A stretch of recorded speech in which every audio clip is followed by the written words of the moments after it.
ब्रह्मोस दुनिया की सबसे घातक मिसाइल जिसने ऑपरेशन सिंदूर के दौरान पाकिस्तान के परखच्चे उड़ा दिए। उसके एयर डिफेंस सिस्टम और मिसाइलें सब धरे के धरे रह गए। ब्रह्मोस एक तूफान की तरह आया और सब कुछ तबाह कर दिया। ऑपरेशन सिंदूर के एक माह के बाद में अब खुलासा हुआ है कि भारतीय वायुसेना और एयर डिफेंस सिस्टम ने पाकिस्तान को दिए गए चीनी निर्मित 4 लड़ाकू विमान और 2 सैन्य विमानों C-130J और साब 2000 को ढेर कर दिया। इस रिपोर्ट में हम ब्रह्मोस की ताकत को आंकने की कोशिश करेंगे और पाकिस्तान को कितने बड़े पैमाने पर तबाह किया है ब्रह्मोस ने, यह भी जानेंगे। मीडिया रिपोर्ट्स के मुताबिक 9 से 10 मई को भारतीय वायुसेना ने पाकिस्तान के 11 एयरबेस जिसमें सरगोदा, नूर खान, जैकबाबाद और रफीकी समेत कई अन्य पर एकदम सटीक हमले किए गए, जिसमें सबसे अधिक तबाही की चर्चा नूर खान एयरबेस को नुकसान हुआ था। और ये सभी हमले दोस्तों ब्रह्मोस की तरफ से किए गए। आप समझिए ब्रह्मोस की ताकत को। भारतीय वायुसेना से सटीक हमले में अमेरिका द्वारा पाकिस्तान को दिए गए F-16 में से 2 फाइटर जेट को भी तबाह कर दिया गया। ऑपरेशन सिंदूर के दौरान आतंक का पर्याय बन चुके पाकिस्तान को सबक सिखाने के लिए भारतीय सेना ने 19 मिसाइलें दागी थीं। इतना ही नहीं, फ्रांस द्वारा निर्मित स्काल्प मिसाइलें भी पाकिस्तान पर दागी गई थीं। इसके अलावा पाकिस्तान की ओर से जितनी भी मिसाइलें दागी गईं, उन सभी को S-400 एयर डिफेंस सिस्टम ने तबाह कर दिया था। अब जरा मैं आपको डिटेल में समझाता हूं कि भारत की घातक मिसाइल ब्रह्मोस ने पाकिस्तान को कितने बड़े पैमाने पर ऑपरेशन सिंदूर के दौरान नुकसान पहुंचाया। कैसे जो हमारी घातक मिसाइल है जो ब्रह्मोस, उसमें उसकी अब दरअसल दुनिया में चर्चा होती दिख रही, इसलिए इसकी ताकत का अंदाजा लगाना जरूरी है। ऑपरेशन सिंदूर में भारतीय वायुसेना ने 7 मई को सुबह 1:05 से 1:30 के बीच में 23 मिनट की सर्जिकल स्ट्राइक की। इस दौरान पाकिस्तान और पाक अधिकृत कश्मीर में 9 आतंकी ठिकानों को निशाना बनाया गया, जिनमें मुरीदके में लश्कर-ए-तोयबा का मरकज तैयबा और बहावलपुर में जैश ए मोहम्मद का मरकज सुभान अल्लाह शामिल थे। रक्षा मंत्री राजनाथ सिंह के मुताबिक इस ऑपरेशन में 100 से ज्यादा आतंकवादी मारे गए, जिनमें IC-814 हाईजैकिंग और पुलवामा हमले के मास्टरमाइंड जैसे हाई प्रोफाइल आतंकी भी शामिल थे। DGMO lieutenant general Rajiv Ghai ने बताया कि इन ठिकानों को सावधानी पूर्वक चुना गया ताकि नागरिकों को नुकसान न पहुंचे। पाकिस्तान ने ऑपरेशन सिंदूर के जवाब में ड्रोन और मिसाइल हमले किए। इसके बाद में भारत ने 9 से और 10 मई को जवाबी कार्रवाई में पाकिस्तानी सैन्य ठिकानों को निशाना बनाया और जिस तरीके से ब्रह्मोस मिसाइलें दागी गईं, पाकिस्तान का कोई भी एयर डिफेंस सिस्टम उसको कैप्चर नहीं कर पाया, उसको रोक नहीं पाया और पाकिस्तान में जाकर के ब्रह्मोस ने तबाही मचा दी और उसकी तस्वीरें हम पहले से ही देख चुके हैं। भारतीय वायुसेना ने नूर खान जो कि रावलपिंडी में है, रफीकी जो कि शोरकोट में है, मुरीद जो कि चकवाल में है और सुकूर सियालकोट, सरगोदा, जैकबाबाद, भोलारी और रहीम यार खान जैसे प्रमुख एयरबेस पर हमले कर दिए और ब्रह्मोस ने इन्हें तबाह कर दिया।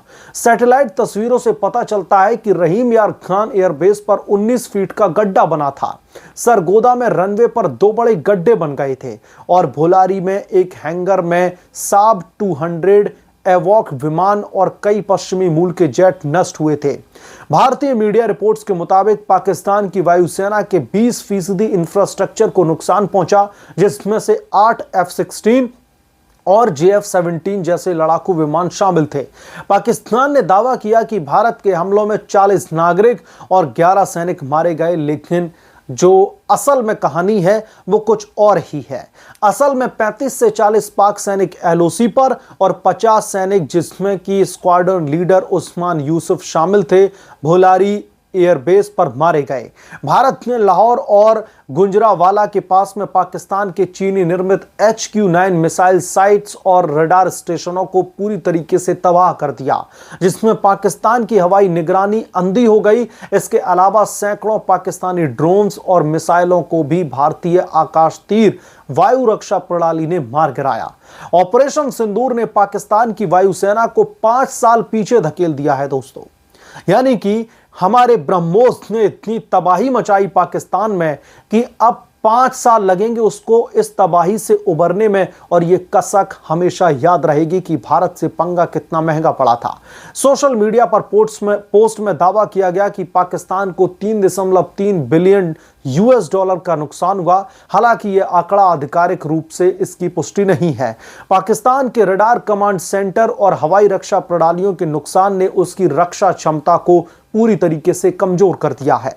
पाकिस्तान को कराची, लाहौर और सियालकोट हवाई अड्डों पर उड़ानें रोकनी पड़ी और अर्थव्यवस्था पर भी दबाव पड़ा था। भारत ने इंडस वाटर ट्रीटी को निलंबित रख दिया है, जिसमें पाकिस्तान के लिए दीर्घकालिक आर्थिक चुनौतियां बढ़ चुकी हैं।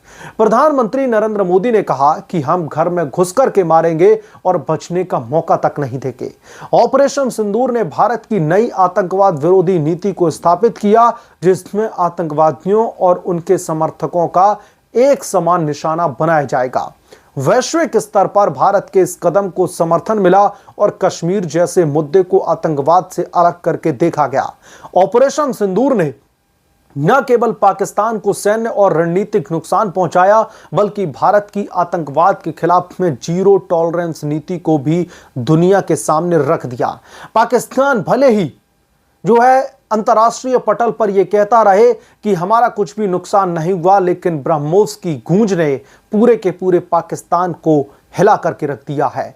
आप इस ऑपरेशन सिंदूर के बारे में क्या सोचते हैं, हमें कमेंट बॉक्स में जरूर लिख करके बताएं, क्योंकि पाकिस्तान के जो चाहे डिफेंस मिनिस्टर हो, चाहे पाकिस्तान के प्रधानमंत्री हो, आए दिन मीडिया के सामने आ करके ये कह रहे हैं कि भारत ने पहले तो हमारा कुछ भी नहीं बिगाड़ पाया, हम ये जंग जीत चुके हैं। पाकिस्तान की तरफ से इस तरीके की भी जो तमाम नैरेटिव हैं वो अंतर्राष्ट्रीय स्तर पर चलाने की कोशिश की जा रही है कि इस जंग में उनकी जीत हुई है, लेकिन उन्हें पता नहीं है कि DGMO के सामने पाकिस्तान किस तरीके से गिड़गिड़ाया, सीज फायर की भीख मांग रहा था। और इस भीख के पीछे दोस्तों क्या है, वजह क्या है?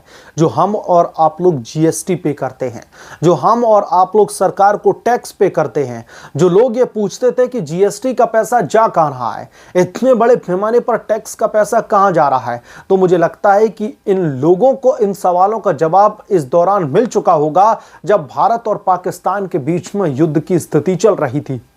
जब भारत की तरफ से एक के बाद एक कई ब्रह्मोस मिसाइलें दाग करके पाकिस्तान की छाती में जाकर के छेद कर दिया गया, और जब पाकिस्तान की तरफ से उसकी जवाबी कार्रवाई में हमारी ओर हिंदुस्तान की तरफ जो तमाम तुर्कीय ड्रोन्स भेजे गए, जो तमाम मिसाइलें लॉन्च करी गई, तो उन्हें S-400 जो हमारा सुदर्शन चक्र है उसने तबाह कर दिया। तो मुझे लगता है उन लोगों को जवाब मिल चुका होगा कि हमारे GST का और टैक्स का पैसा सरकार कहां पर यूटिलाइज कर रही है।